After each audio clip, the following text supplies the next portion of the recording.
दोस्तों नमस्कार, मैं हूं शीतला तिवारी। दोस्तों एक बार फिर भारतीय जनता पार्टी जो है वह अपने पूरी ताकत जो है झोंकने में लगी हुई है और भारतीय जनता पार्टी को ये लग रहा है कि ऐसा करने से जो है उसको सत्ता हासिल हो जाएगी। यानी जो 2024 का चुनाव है उसको भारतीय जनता पार्टी जो है वह जीत लेगी। और इस तरीके जो आप देख रहे हैं 13 तारीख यानी 13 फरवरी 2024 को जो है किसानों का आंदोलन दिल्ली पहुँचने वाला है। और ऐसे में जो है अफरा तफरी जो है पहले ही मच गई है। रास्ते में कील कांटे बिछाने शुरू हो गए हैं, रास्ते में गड्ढा खोदना शुरू हो गया है, जैसा कि इसके पहले आपने देखा था।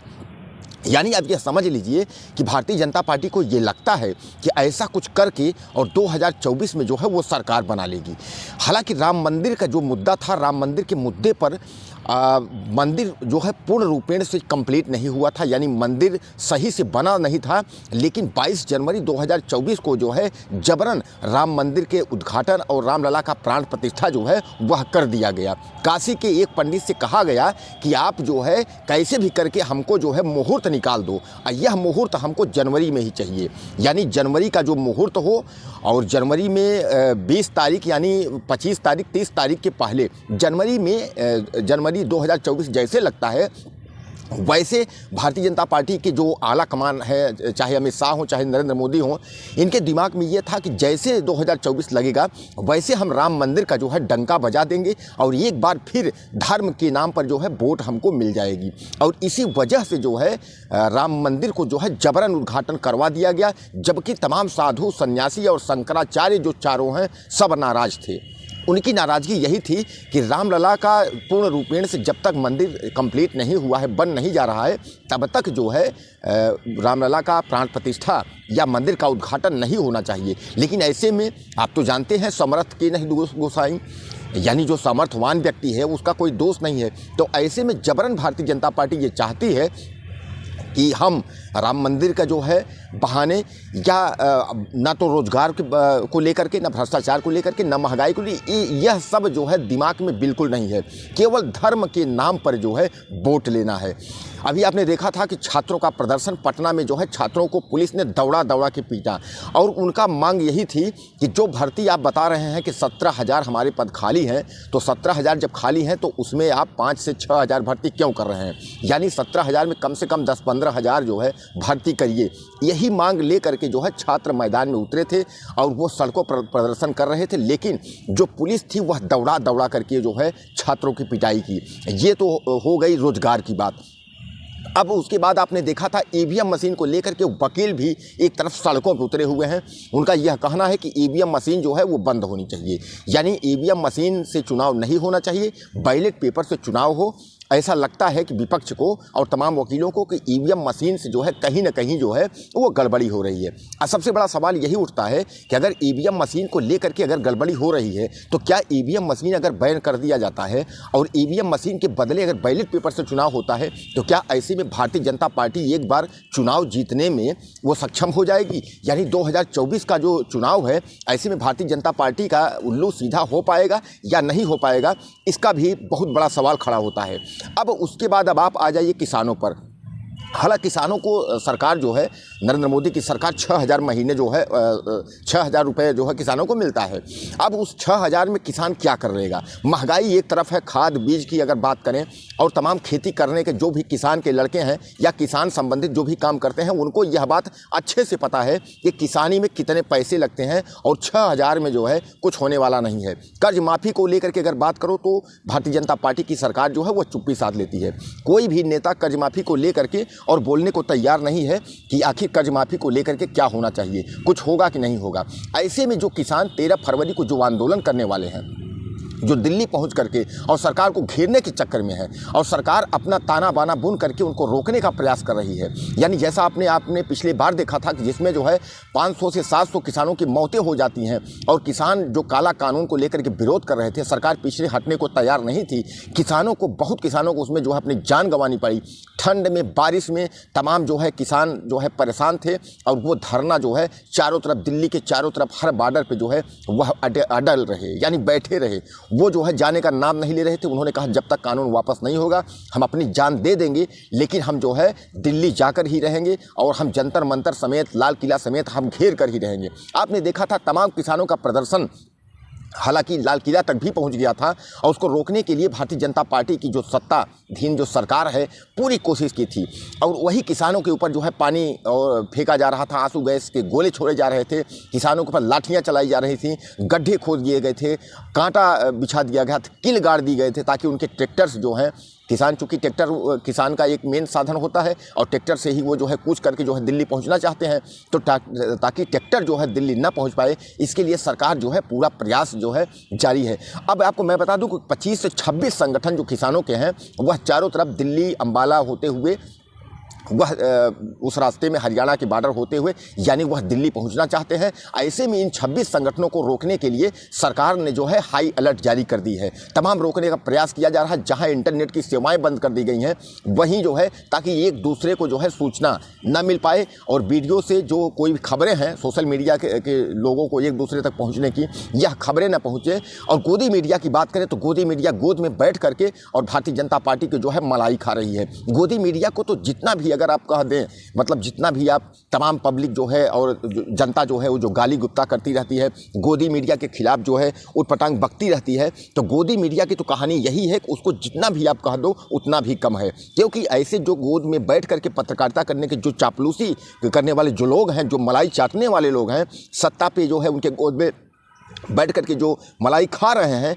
वह खबर क्या दिखाएंगे। वो जनता सड़क पे है, वकील सड़क पे है, छात्र सड़क पे हैं, आंदोलन क्यों कर रहे हैं। गोदी मीडिया को क्या लेना देना है। गोदी मीडिया तो सीमा हैदर की खबर दिखाएगी, ज्योति मौर्य की खबर दिखाएगी, उसको तो चापलूसी और उल्लू। अगर इंटरव्यू भी लिया जाएगा तो इंटरव्यू माननीय नरेंद्र मोदी प्रधानमंत्री, आप पर्स कैसे रखते थे, आप आम कैसे खाते थे, आप बंगला क्या पहनते थे, कपड़े क्या पहनते थे, कैसे घर में रहते थे, आपकी मम्मी क्या करती थी, ये इंटरव्यू है।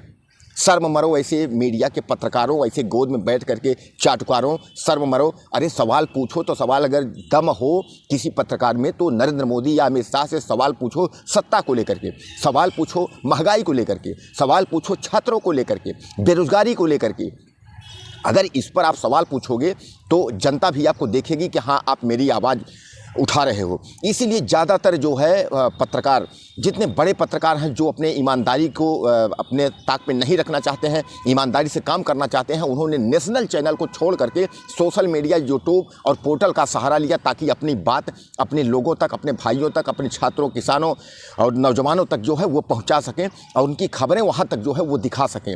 इस तरीके की गोदी मीडिया से तो अच्छा ये है कि मर जाना ही बेहतर है, बल्कि गोद में बैठ करके मलाई खाने की जो है औपचारिकता जो है नहीं करनी चाहिए। तो इन पत्रकारों को, जो पत्रकार में आज दो धड़ा हो गया है, एक धड़ा गोदी मीडिया हो गया है, एक धड़ा वो हमारे भाई जो सोशल मीडिया पे मेहनत कर रहे हैं और हकीकत खबरें जो है जो जनता तक पहुंचा रहे हैं। तो कहने का तात्पर्य ये है कि किसानों को रोकने के लिए पूरा प्रयास किया जा रहा है और गोदी मीडिया कोई खबर नहीं दिखा रही है। गोदी मीडिया अपना जो है बस बखान कर रही है कि 2024 में जो है इनके सरकार जो है कैसे आएंगे, यानी इनके माननीय नरेंद्र मोदी सरकार जब आएंगे तभी ये फिर 5 साल मलाई खाने के जो है चक्कर में पड़े रहेंगे गोदी मीडिया वाले और इनको फिर मलाई मिलेगा। तो इनको ये लगता है कि कैसे साहब आएँ, साहब की जो गलतियां हैं उसको छुपाते हुए और तारीफ़ की जाए। यानी अब जो किसान को जो कूच कर रहे हैं 13 फरवरी को जो दिल्ली पहुंचने के स्थिति में, तो अब उन किसानों को कुचलने का फिर एक बार प्रयास किया जा रहा है।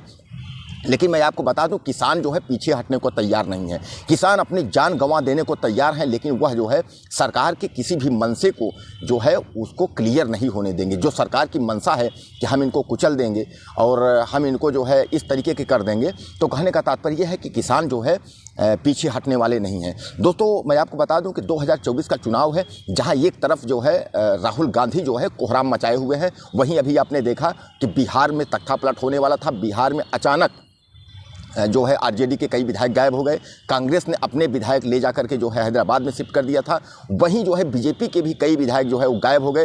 हालांकि नीतीश कुमार जो है 9वीं बार मुख्यमंत्री बने थे, लेकिन अब उनको बहुमत सिद्ध करना था। अब बहुमत सिद्ध करने के चक्कर में अब ये लग रहा है कि नीतीश कुमार न घर के न घाट के, न इधर के रह जाएंगे न उधर के रह जाएंगे। और यही डील इन्होंने झारखंड में हमें जो है सोरेन के साथ किया था। इन्होंने जो है यही डील जो झारखंड में इन्होंने किया था हेमंत सोरेन के साथ, हेमंत सोरेन को भी इन्होंने कहा था कि डील पक्की कर लीजिए, नहीं ईडी और सीबीआई के तहत आपको भी जेल जाना पड़ेगा, और यही हुआ। बाद में हेमंत सोरेन को जो है वहाँ ईडी ने गिरफ्तार कर लिया, और गिरफ्तार करने के बाद उनको जो है हालांकि जेल जाने की नौबत आ गई, लेकिन आनन फानन में भारतीय जनता पार्टी का वहाँ उल्लू सीधा नहीं हो पाया, और हेमंत सोरेन के बदले वहाँ भारतीय जनता पार्टी की सरकार नहीं बन पाई। अब कितने कितने की आप बात करेंगे, कहाँ कहाँ ईडी सीबीआई धरना मार रही है। आप देख रहे हैं किनको किनको। केजरीवाल का साफ साफ आरोप है, आपने देखा कि हमको भारतीय जनता पार्टी ज्वाइन करा रहे हैं, यानी बनी बनाई जहाँ सरकारें हैं उनका वहाँ गिरा रहे हैं, और जहाँ सरकारें नहीं हैं वहाँ बना रहे हैं। जबरन कहीं ईवीएम का खेला हो रहा है, तो कहीं ऐसा विपक्ष का जो आरोप है कि ईवीएम बंद होकर के बैलेट पेपर से चुनाव हो। अब आप देख लीजिए कि ईडी के निशाने पर जो है वह मनीष सिसोदिया हैं, संजय सिंह हैं, केजरीवाल हैं, तेजस्वी हैं, लालू यादव हैं, यानी विपक्ष के जितने भी हैं नेता, तो वह सब जो है ईडी और सीबीआई के जो है निशाने पर हैं। और यह एक तरीके से जो है जो मशीन है, जो जिस यंत्र का प्रयोग किया जाता है कि विपक्ष पर जो है वार करो, जैसा कि राहुल गांधी कहते हैं कि हम लोग इससे डरने वाले नहीं हैं, और हम लोग कुछ भी हो हम लोग सीबीआई और ईडी को उखाड़ फेंकेंगे, क्योंकि यह एक जो इनका अस्त्र है जो चलाने वाला है। यानी 2024 से क्या भारतीय जनता पार्टी इतना डर गई है कि इसको सरकार जाने का डर हो गया है कि 2024 में सरकार नहीं बन पाएगी। हालांकि राम मंदिर का उद्घाटन हुआ, राम मंदिर में भव्य पूरा देश जो है राममय हो गया, तो क्या राम पर वोट अब नहीं मिलेगी? ऐसा क्यों भारतीय जनता पार्टी घबरा गई है कि इनको जो है वोट नहीं मिलेगा? क्योंकि घबराने का कारण नहीं होता, तो जो किसान जो पहुंचना चाह रहे हैं दिल्ली, अपनी आवाज़ उठाना चाह रहे हैं, तो उन किसानों को रोका नहीं जाता। और जब अगर राम राज्य है, सब कुछ सही है, तो किसान क्यों परेशान हैं? किसान क्यों कूच कर रहे हैं? क्यों दिल्ली पहुंच रहे हैं? क्यों आंदोलन कर रहे हैं? अगर सब कुछ किसानों को सही है, किसानों को जो कुछ भी आप दे रहे हैं, आप बहुत पर्याप्त मात्रा में उनको पैसा दे रहे हैं, सुविधा दे रहे हैं, फिर यह किसान क्यों परेशान है? अगर किसानों को कोई दिक्कत नहीं है, अगर कोई भूखे को खाना मिल रहा है, वो रोएगा क्यों? बच्चा क्यों रोएगा? अगर उसको दूध मिल रहा है तो क्यों रोएगा? आखिर वह किसान क्यों रो रहे हैं? वह क्यों आंदोलन कर रहे हैं? अपनी जानें क्यों दे रहे हैं? वह क्यों दिल्ली पहुँच रहे हैं? बहुत बड़ा सवाल उठता है। अब 2024 में देखना यह है दोस्तों कि नरेंद्र मोदी यानी भारतीय जनता पार्टी एक बार फिर सत्ता में लौट पाती है, हैट्रिक मारती है, यानी तीसरी बार। 2024 में जीती, 2019 में पूर्ण बहुमत में जीती, अब 2024 का जो चुनाव है, जैसा कि आपने देखा पिछले 2014, 2019, अब 2024 का जो चुनाव है, ऐसे में भारतीय जनता पार्टी एक बार सत्ता में आती है या विपक्ष के राहुल गांधी को मौका मिल जाता है। दोस्तों सबसे बड़ा सवाल यही है कि किसान आज जो है इस सरकार में, किसान, नौजवान, वकील, मतलब कोई सुखी नहीं है, सब परेशान हैं, और अपनी आवाज़ बुलंद करने के लिए अगर कोई कोशिश करता है तो उसको जो है कुचलने का काम किया जाता है। क्या ऐसी सरकार से आप उम्मीद लगा के बैठे हैं? दोस्तों आप हमारे वीडियो को ज़्यादा से ज़्यादा शेयर करिएगा, चैनल को सब्सक्राइब कर लीजिएगा हमारे, और कमेंट में आप मुझे ज़्यादा से ज़्यादा मैसेज करिएगा, और आप कहां से हैं हमें यह भी लिखिएगा, और यह लिखिएगा कि 2024 में चुनाव भारतीय जनता पार्टी किस दम पे और किस तरह से जीतेगी। आप ज़रूर, आपके जो दिल में जो भी मैसेज या कमेंट आते होंगे, ज़्यादा से ज़्यादा आप हमें कमेंट करिएगा, हमें आपके कमेंट का जो है इंतज़ार रहेगा। नमस्कार।